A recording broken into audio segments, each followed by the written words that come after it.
Good morning, John. Paul Cundiff here. There's part of the bottom of your boat, and here's part of the bottom of your boat, and here's part of the bottom of your boat, and I've kept warm in my buck stove with several other parts of the bottom of the boat. But anyway, what I want to do is actually show you now the bottom. This creeper's not creeping. Okay, but anyhow, let me get under here.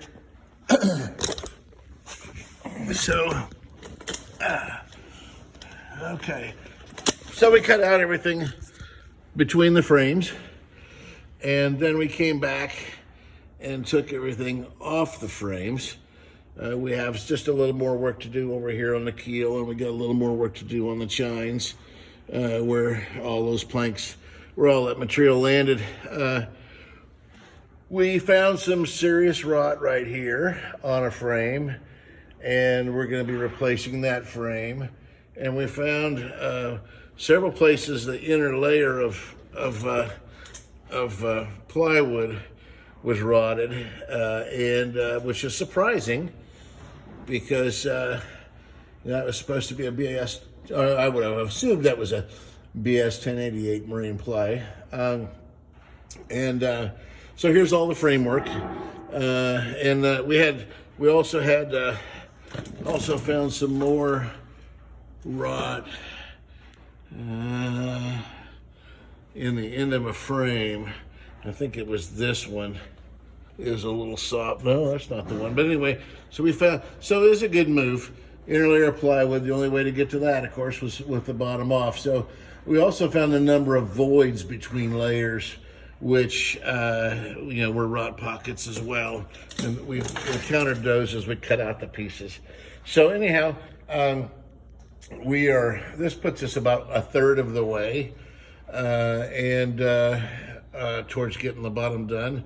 And I'm on the next invoice. I'm going to be invoicing you today for all of the plywood, all of the planking, because we'll have an inner layer of plywood, and we'll have planks, and be invoicing you for all of that today, as well as screws and the 5200 that we're going to use to glue the bottom on.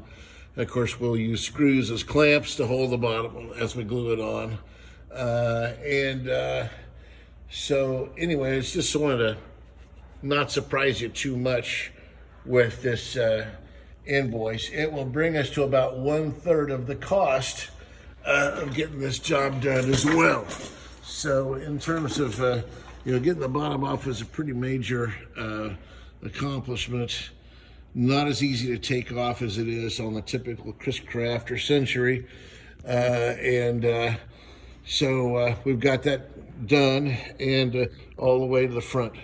So we're getting ready to turn this over.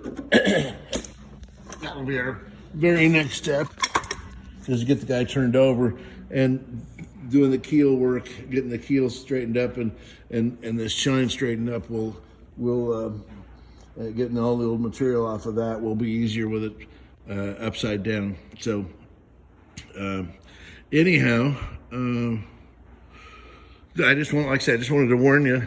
The bill might look a little scary at first, but I thought if I showed you everything first, that it might make more sense when you see the bill. And that's actually why we do it this way. So, like I say, we have a little bit more to get rid of on the keel and the stem, but we get the major portion of it apart. And so anyway, without any further ado, I'll send the invoice, and we can get all the materials in here to start putting bottom back on.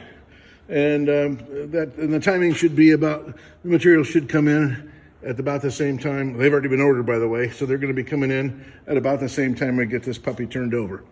All righty, show you this other side as well.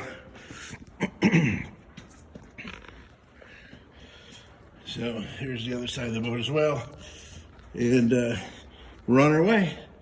All right, thank you, John.